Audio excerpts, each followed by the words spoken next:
بسم اللہ الرحمن الرحیم۔ السلام علیکم ورحمۃ اللہ وبرکاتہ۔ ایک بھائی نے سوال پوچھا ہے کہ صلاۃ الضحیٰ یہ کون سی نماز ہے، اس کا وقت کیا ہے، اس کی کتنی رکعتیں ہم نے پڑھنی ہے اور اس کی فضیلت بھی ہمیں بتا دیں، کیونکہ میں دفتر میں جب جاتا ہوں تو میرے پاس وقت ہوتا ہے دن کے وقت، تو میں اسے کس وقت ادا کروں۔ جس بات کو اپنے ذہن کے اندر رکھیں کہ صلاۃ الضحیٰ جو ہے، اس کے متعلق علماء نے جو لکھا ہے وہ یہ ہے کہ یہ چاشت کی نماز ہے۔ اب چاشت کی نماز اور نماز اشراق، یہ دونوں وہ نمازیں ہیں کہ جو زوال سے پہلے بندہ اس کو ادا کرتا ہے۔ اشراق کی نماز، اس حوالے سے باقاعدہ میں نے ایک ویڈیو بنائی ہے، اسے بھی آپ دیکھیں، اس کا ثواب بھی میں نے بتایا ہے۔ تو یہ نماز جب طلوع آفتاب ہوتا ہے، اس کے 20 منٹ کے بعد نماز اشراق کا وقت شروع ہوتا ہے۔ اس کو بندہ پڑھتا ہے، اس کی 2 رکعتیں پڑھتا ہے۔ اور جو صلاۃ الضحیٰ ہے، جسے چاشت کی نماز کہا جاتا ہے، یہ اس وقت پڑھی جاتی ہے کہ جب سورج سفید ہو جاتا ہے۔ اب اگر کوئی بندہ اس کی طرف دیکھے تو بندے کی نگاہ اس کے اوپر نہیں ٹکتی، نہیں جمتی، تو اس وقت اس کا جو وقت ہے وہ شروع ہوتا ہے۔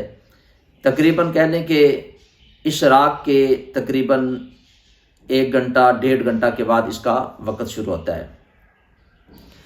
اب افضل اس کے لیے یہ ہے کہ 12 رکعتیں پڑھی جائیں اور کم از کم اس کی 2 رکعتیں پڑھی جائیں۔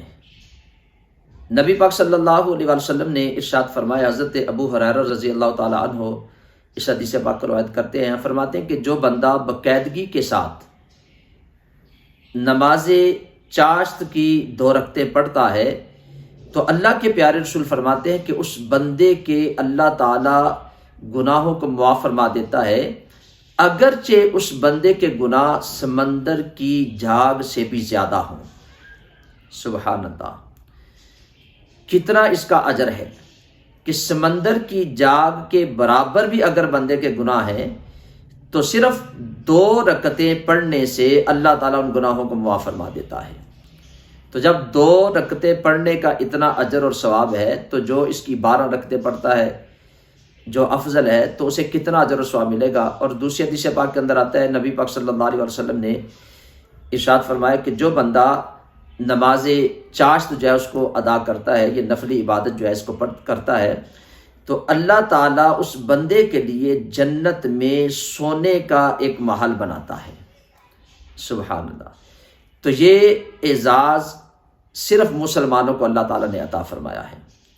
اور نبی پاک صلی اللہ علیہ وسلم کا فرمان عالی شان ہے، حضور فرماتے ہیں کہ جب بندہ نوافل پڑھتا ہے، نوافل پڑھ کے وہ اللہ رب العزت کا قرب حاصل کر لیتا ہے، اللہ تعالیٰ اسے اپنا محبوب بنا دیتا ہے۔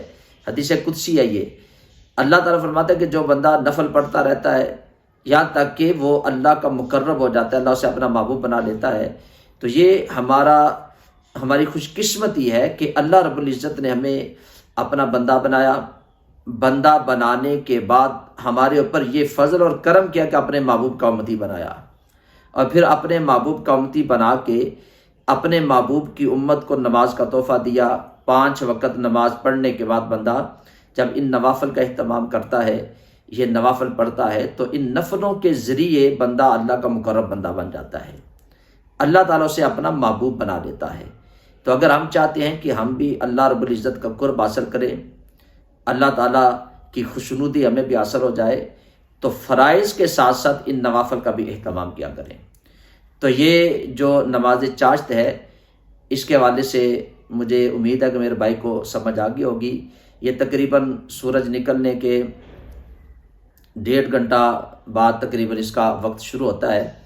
اب جو نماز اشراق اور نماز چاشت ہے، ان کے ابتدا میں تھوڑا سا فرق ہے، لیکن انتہا دونوں کی ایک ہے۔ یعنی ابتدا میں تھوڑا سا فرق یہ ہے کہ نماز اشراق جو ہے وہ سورج نکلنے کے 20 منٹ کے بعد اس کو آپ پڑھیں، یہ افضل وقت ہے، اور نماز چاشت جو ہے یہ تقریباً سورج نکلنے کے 1.5 گھنٹے کے بعد جب سورج سفید ہو جاتا ہے، اب آنکھ اسے دیکھ نہیں سکتی، تو اس وقت اس کا وقت شروع ہوتا ہے۔ اور انتہا کے والے سے دونوں کا ایک ہی وقت ہے، جب نصف النہار یعنی جب زوال کا وقت ہوتا ہے تو اس وقت ان دونوں نمازوں کا وقت ختم ہو جاتا ہے۔ تو مجھے امید ہے کہ میرے بھائی کو اس مسئلے کی، اس بات کی سمجھ آ گئی ہوگی، تو اس ویڈیو کو آگے شیئر بھی کریں۔ جو اس چینل پہ نئے ہیں میں ان سے گزارش کروں گا کہ اسے سبسکرائب بھی کر دیں، بیل آئیکن کے بٹن کو بھی ضرور دبا دیں۔ السلام علیکم ورحمۃ اللہ وبرکاتہ۔